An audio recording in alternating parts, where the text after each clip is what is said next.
چلاک لومڑی، معصوم خرگوش اور ذہین بلی۔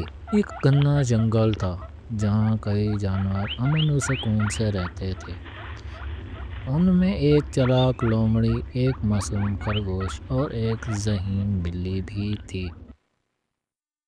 لومڑی اپنی چالاکی کے لیے مشہور تھی، خرگوش اپنی سادگی اور بلی اپنی ہوشیاری کے باعث جانی جاتی تھی۔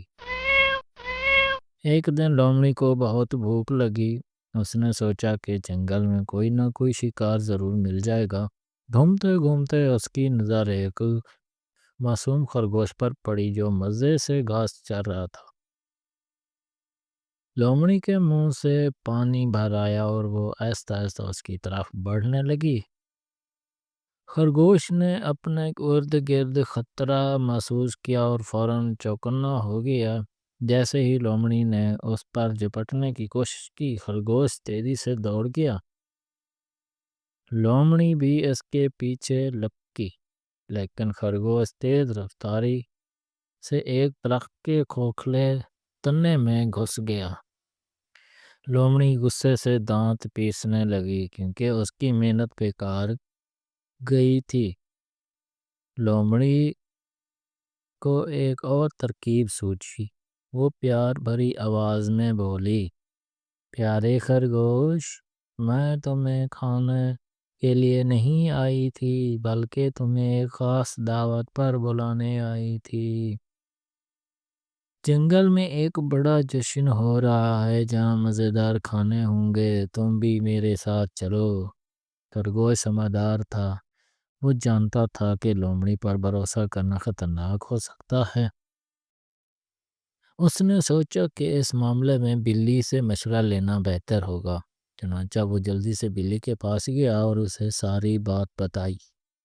بلی مسکرا کر بولی، لومڑی بہت چلاک ہے مگر ہم اسے سبق سکھا سکتے ہیں۔ بلی نے ایک ترکیب بنائی اور خرگوش سے کہا، جب لومڑی تمہیں جشن کے لیے بلائے، جشن کے بہانے بلائے، تو تم اس سے کہو کہ بلی بھی ہمارے ساتھ چلے گی کیونکہ اسے دانتوں کا بہت تجربہ ہے۔ اگلے دن جب لومڑی دوبارہ خرگوش کے پاس آئی تو خرگوش نے بلی کا نام لیا۔ لومڑی بلی کی چالاکی سے خوفزدہ تھی، اس لیے اس نے فوراً بہانہ بنا کر کہا، اوہو، مجھے ابھی کچھ اور ضروری کام یاد آ گیا، میں بعد میں تمہیں دعوت دوں گی۔ اور یہ کہہ کر وہ وہاں سے بھاگ گئی۔ بلی اور خرگوش ہنستے لگے۔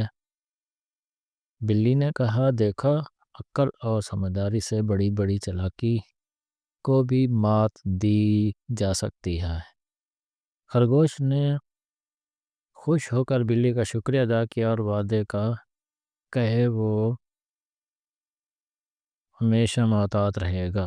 جو خرگوش بلی کی ذہانت سے بچ گیا اور لومڑی کو سبق مل گیا کہ چالاکی ہمیشہ کامیابی کی ضمانت نہیں ہوتی۔